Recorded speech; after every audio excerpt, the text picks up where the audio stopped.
Hoje eu quero falar para vocês de uma doença, sobre uma doença chamada mielodisplasia ou síndrome mielodisplásica. O que que é essa doença, né? Vamos falar um pouquinho o que que é a doença, como é que ela se apresenta, quais são as consequências, o tratamento. Então, essa doença, por que que eu escolhi essa doença para falar? Porque ela é uma doença muito comum das doenças hematológicas, que são todas as doenças hematológicas são raras, mas essa é uma das mais comuns, principalmente nos pacientes mais velhos, né? A gente vai envelhecendo e a nossa chance de ter mielodisplasia vai aumentando. E o que que é a mielodisplasia? A mielodisplasia é para ficar bem didático, a mielodisplasia, ela é um erro de produção. Então, lá na fábrica do sangue, dentro da medula óssea, a pessoa está produzindo os elementos do sangue. Está produzindo as hemácias, está produzindo os leucócitos, está produzindo as plaquetas. Eu sei que quando ela tem mielodisplasia, essa produção ela fica com uma qualidade inferior. É como se fosse uma fábrica de carro que está produzindo carro, mas de repente começa a produzir um carro sem porta, sem retrovisor, sem janela. E aí, o controle de qualidade diz assim: beleza, você produziu, mas eu não vou colocar na fábrica, porque isso aqui não está bom. E é isso que acontece. A medula óssea de um paciente com mielodisplasia, ela está cheia, está produzindo muito, que é o que a gente chama de deseritropoiese ineficaz. Está produzindo muito, uma qualidade ruim. Aí o controle de qualidade da medula óssea não deixa essa célula ir lá para o sangue. Então, como é que. Aí eu pego esse gancho. Como é que é a apresentação da mielodisplasia? Mais comum, anemia. Por quê? Porque as hemácias estão sendo produzidas dentro da medula, mas não estão saindo, elas são hemácias de má qualidade. E o hematologista, ele consegue ver no sangue periférico, ele consegue dizer, tem aqui formas, assincronismo de maturação, formas da hemácia que estão aberrantes, tem às vezes pontilhado basofílico, são alterações morfológicas que a gente encontra no sangue periférico que levam a gente a pensar nesse diagnóstico, junto com todo o resto, obviamente, né, com o quadro clínico do paciente. Anemia, então, é uma delas. A outra apresentação é a leucopenia, a baixa do leucócito. Não quero dizer com isso que todo paciente com leucócito baixo tem mielodisplasia. Não é isso, gente. Estou explicando que dentro da mielodisplasia, isso é uma coisa que pode acontecer. Assim como a baixa de plaquetas, né? Uma contagem de plaquetas inferior ao mínimo, que é 150 mil. De novo, tem muitas outras causas para de baixa contagem de plaquetas. A mielodisplasia é uma delas e vem dentro de um contexto. O hematologista, ele olha o exame de sangue e ele consegue ter uma ideia, pelo exame de sangue, se pode ou não ser mielodisplasia. Além disso, ele pode fazer uma lâmina de sangue periférico, olhar no microscópio, aumentar essa probabilidade quando não vem escrito, né? Às vezes a pessoa do laboratório já deu para ele a dica, né? E a partir disso tem que ir para o diagnóstico definitivo, que é olhar a medula óssea, né? Então, o diagnóstico de mielodisplasia, atualmente, ele é feito olhando a medula óssea, uma punção de medula, onde a gente colhe diversos exames, exames morfológicos, como o mielograma, que eu vou olhar, né, no microscópio as células da medula e ver se tem alguma aberrância. A imunofenotipagem, que já é um exame um pouco mais complexo, que vai olhar a superfície dessas células e às vezes até o interior das células. O cariótipo, que vai estudar os cromossomas, e os painéis genéticos, que atualmente são muitas vezes usados para diagnóstico de doenças hematológicas, dentre elas a mielodisplasia, e também para estabelecimento de prognóstico. O que é prognóstico? O que vai acontecer com esse paciente? Eu fazer uma previsão. Vou fazer uma pausa. Médico trabalha com risco, ele trabalha tentando prever o futuro. É claro que nenhum de nós prevê o futuro de ninguém. Ninguém consegue dizer exatamente o que vai acontecer com um determinado paciente. Cada pessoa é única. Mas a gente vai usando esses scores de risco para não fazer procedimentos à toa e não deixar de prestar atenção em coisas que são importantes e não deixar de tratar o mais precoce possível quando necessário. Nem toda doença necessita de tratamento precoce, mas quando precisa a gente tem que estar atento. Então o score, ele é uma forma do médico se posicionar.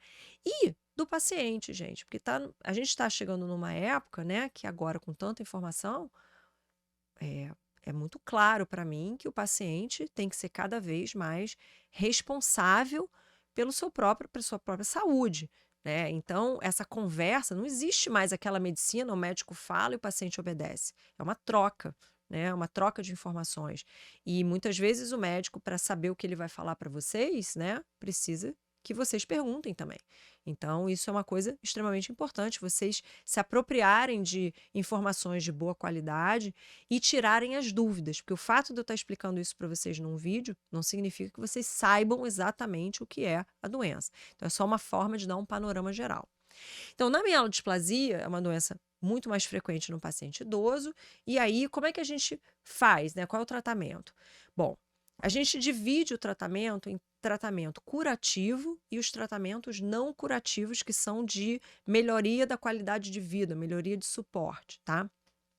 Tratamento curativo só tem um, que é o transplante alogênico de medula óssea, que ele é limitado para os pacientes, porque o paciente muito idoso não pode receber um transplante, é muito tóxico para ele, e também não quer dizer que ele precisaria. Eu vou chegar lá. E para o paciente mais novo, a gente pode oferecer o transplante, mas também não significa que ele precise.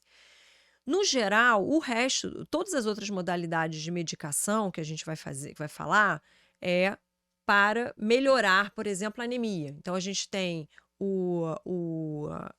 os análogos da eritropoetina, que são... A eritropoetina é um hormônio natural, o análogo da eritropoetina, ou eritropoetina sintética, é uma forma externa de você estimular a produção dessas células, né, dessas hemácias, a produção desses glóbulos vermelhos para combater a anemia, mas não está tratando a doença, só está estimulando, né?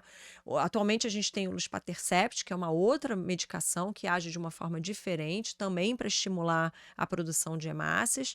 Ele tem uma particularidade que, por enquanto, ele funciona melhor em quem tem um determinado tipo de mutação, né? Um paciente com mielodisplasia com um determinado tipo de mutação. E para estimular os leucócitos, a gente tem a filgrastima, que é o fator estimulante de colônia de granulócito, e para as plaquetas a gente tem a trombopoetina, que é uma medicação que é utilizada muito mais numa outra doença chamada aplasia de medula, mas que tem muitos relatos de uso na mielodisplasia, com alguns casos de sucesso, né, de reversão e melhora dessa contagem plaquetária, mas principalmente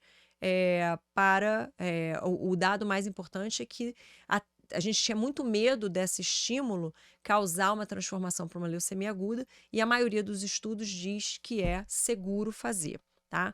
Lembrando que a trombopoetina no Brasil não está em bula dar para pacientes com mielodisplasia. Mas esse é outro assunto para outro vídeo. E tem um tratamento que é intermediário, que ele não é de suporte e ele não é curativo, mas que em algumas situações a gente faz para evitar uma piora por uma doença mais grave. Então, eu vou fazer uma pausa aqui nesse meu discurso para explicar que a mielodisplasia ela tem duas grandes consequências para o paciente, que é a transformação para uma leucemia aguda, por isso que a gente avalia o prognóstico, né? E ela tem a falência medular, ou seja, o paciente ficar cada vez mais com anemia, cada vez mais com a plaqueta baixa, cada vez mais com o leucócito baixo. E aí, gente, tem uma informação super importante para não alarmar ninguém. Não é todo mundo com mielodisplasia que vai ter um ou outro. Muitos pacientes vão ter uma mielodisplasia branda e vão viver, por exemplo, um paciente de 80 anos com uma mielodisplasia que não tem alto grau, que não tem mutação genética grave, muitas vezes ele vai viver até os 100 e vai morrer de outra coisa. Tá? Então, o fato de você ter uma mielodisplasia não significa que você está fadado a ter uma consequência grave. Mas essa pergunta tem que ser feita ao seu médico. A minha mielodisplasia, ela é de alto risco? E às vezes ela não é no diagnóstico, mas ela fica depois. Então, a gente precisa reavaliar frequentemente essa medula óssea do paciente. Essa frequência varia de um paciente para o outro.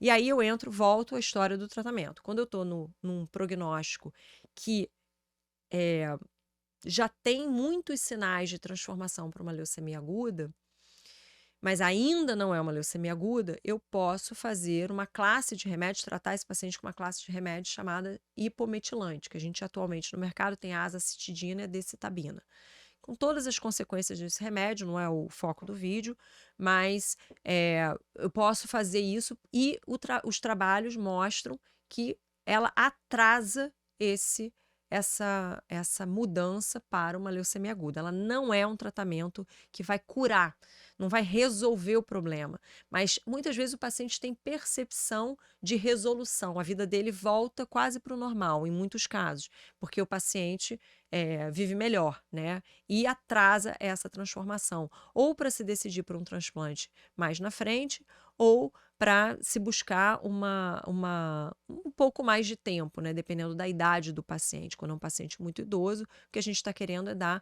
mais tempo e com qualidade de vida, né? E é isso que a gente foca quando é essa faixa etária de pacientes.